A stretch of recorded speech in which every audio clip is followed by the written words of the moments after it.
Bom, para iniciar o assunto, eu vou falar sobre a primeira vacina, que surgiu no século XVIII, quando Edward Jenner, um médico inglês, percebeu em 1796 que as pessoas que trabalhavam em uma área rural com bovinos, ao se contaminarem com uma doença de gado durante a ordenha, desenvolviam uma certa imunidade para a varíola. Para testar a teoria dele, ele inoculou em um menino de 8 anos o pus retirado da ferida de uma das ordenhadoras que havia se infectado com a varíola bovina. 10 dias depois, o menino estava curado, então ele esperou de 6 a 8 semanas para infectar o garoto com a varíola e nada aconteceu. Nos 2 anos que se seguiram, Jenner fez uma sequência de experimentos nas quais apresentaram resultados positivos, criando-se assim a primeira vacina. Fazendo um breve comentário em relação à história, muitas doenças foram erradicadas, como a difteria, a varíola, a poliomielite, o sarampo e a rubéola. Um assunto relevante ao falar de vacinas e soros e perimunes é os tipos de imunidade que, após algum tempo de pesquisa, foram classificados. Aí eles foram classificados em imunidade inata, e nós nascemos com ela, e ela é de resposta rápida, apresentada por barreiras biológicas, químicas, físicas e de células especializadas. Aí a imunidade adaptativa, adquirida durante a vida, é a mais especializada, bastante específica, porém lenta. Não está presente desde o nascimento, ela é ativada quando a imunidade inata não for mais suficiente. A adaptativa, ela é classificada em humoral, que se caracteriza pela presença de anticorpos que são glicoproteínas produzidas por um tipo específico de linfócito B. Os anticorpos são capazes de neutralizar e destruir antígenos, são bastante específicos e têm efeitos apenas contra antígeno para os quais foram produzidos. E a imunidade adaptativa também é classificada em celular, que ela é desencadeada por células especializadas que atuam garantindo distribuição de células infectadas. Essa imunidade é mediada por um grupo de linfócitos específicos chamados linfócitos T.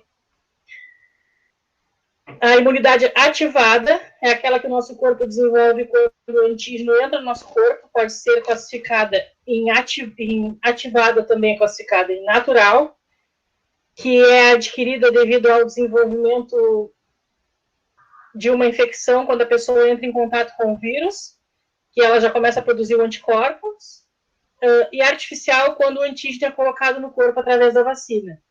E tem a imunidade passiva, que é aquela em que o indivíduo já recebe anticorpos prontos contra um determinado agente.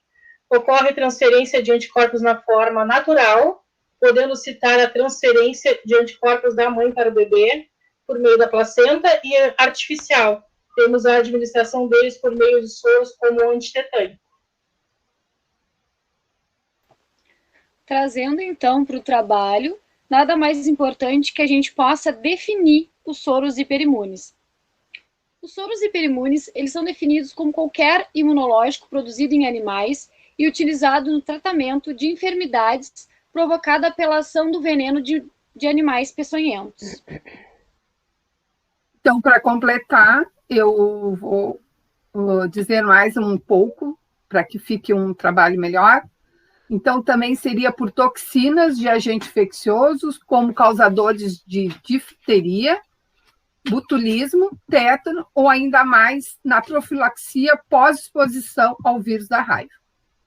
Os soros podem ser classificados como antiveneno, antitoxina e antiviral. Então, a colega Natana vai completar, então, explicando melhor para vocês. Algo também que é de extrema importância para que a gente possa ter um melhor entendimento é sobre as categorias. Então, o antiveneno. O antiveneno é quando contém anticorpos neutralizantes do veneno de animais, como soros antiofídicos, antiescorpiônico e antiaracnídico. Também tem um tipo antitoxina, que é obtida de toxinas bacterianas, como o soro antitetânico, antidiftérico e antibotulínico. Ou também como a hemoglobina antiviral, que é no caso do soro antirrábico.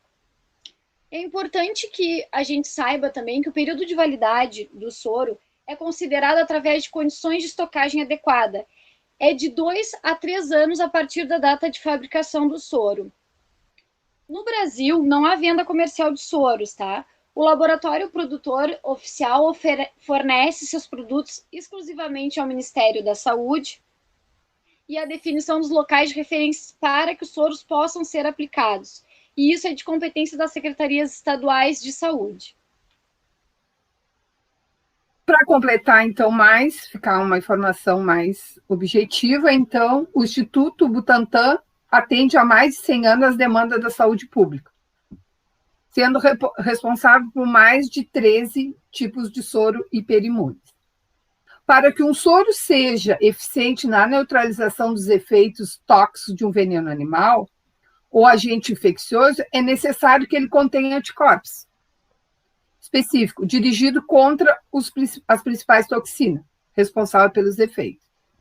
Então, todos os soros equinos produzidos no Brasil são de forma líquida e numa temperatura, são armazenados, então, numa temperatura entre 2 a 8 graus. O soro, então, deve ser administrado em dose única, visando a maior rapidez na neutralização do veneno ou toxina inoculado, tanto para adulto como crianças. São 5 etapas, então, para que um soro fique pronto, digamos. Primeiro, a observação dos antígenos.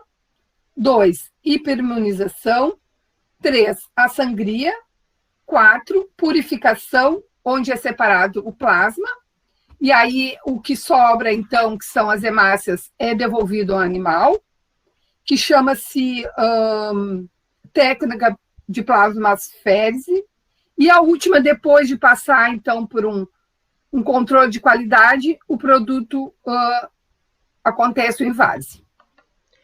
A grande diferença entre os soros e as vacinas está na função deles. Enquanto os soros eles são para cura, conforme a Natana já nos contou, as vacinas elas têm função de proteção prévia ao contato com o agente patogênico. Estimulam o organismo a produzir os anticorpos e então evitam que o agente infeccioso possa estabelecer-se no organismo e causar a doença. As vacinas elas são substâncias produzidas em laboratório, compostas por agentes patogênicos, além dos recipientes farmacológicos necessários. Os agentes patogênicos eles podem ser vírus ou bactérias e podem estar inteiros e ativos, eles podem estar inteiros e inativos ou podem ser partes específicas derivadas destes, como material genético, seja o DNA ou RNA, seja proteína de membrana ou até mesmo os açúcares. Conforme a Taine falou, existem vários tipos de vacinas, que são elas, as vacinas atenuadas, que são partículas de vírus vivos que crescem na pessoa que recebe a vacina, porém não causa a doença porque o vírus foi mutado para uma forma não patogênica. E é assim a vacina contra o sarampo, a cachumba, a rubéola, a varicela e a herpes zoster. Bom, vacinas mortas ou inativadas são vacinas com preparações do vírus infeccioso e patogênico normal, que se torna não patogênico por um tratamento químico, calor ou radiação. É assim as vacinas contra a gripe e poliomielite. As vacinas de subunidade são aquelas vacinas que utilizam apenas partes específicas de um vírus ou bactéria que o sistema imunológico precisa reconhecer. Normalmente, essas subunidades são proteínas ou açúcares. A maioria das vacinas do calendário infantil são vacinas de subunidades. Por exemplo, as vacinas da coqueluche, do tétano, da difteria e da meningite meningocócita. E as vacinas de vetor viral são aquelas que utilizam um vírus seguro para entregar subpartes específicas do organismo de interesse para que possa desencadear, então, uma resposta imunológica. Esse vírus, ele serve, então, como uma plataforma ou um vetor para entregar a proteína ao corpo. E é assim a vacina contra o ebola. Tanto as vacinas de DNA quanto as vacinas de RNA, elas são baseadas em informação genética do patógeno. E nas vacinas de DNA, essa informação genética, ela codifica uma ou mais proteínas do organismo patogênico, utilizando a maquinária do próprio hospedeiro. Essas proteínas, elas são denominadas antígenos e irão ativar o sistema imunológico do receptor, no caso, o receptor da vacina, e vão levar à produção dos anticorpos. Enquanto as vacinas de RNA, elas consistem numa fita de RNA mensageiro, responsável por codificar o antígeno da doença. Assim, quando a fita de RNA mensageiro da vacina ela adentrar a célula do hospedeiro, do possível hospedeiro, né, elas adentrarem a célula do corpo, elas utilizarão a informação genética para produzir partes específicas do agente patogênico, e dessa forma ele é exposto na superfície da célula, permitindo que o sistema imunológico do corpo ele reconheça e possa combater esse patógeno, evitando assim causar doença. Eu acho que perante a situação mundial atual, a gente pode comentar todas as vacinas contra o Covid que estão sendo produzidas e já estão, de todas as formas, já citadas pelos colegas, como a vacina de vírus infectado, que é a Coronavac, a vacina de vetor viral, que é a Oxford e a AstraZeneca, e a de subunidade, que é a Novavax, e a abordagem genética de DNA e RNA, que é a Moderna e a Pfizer.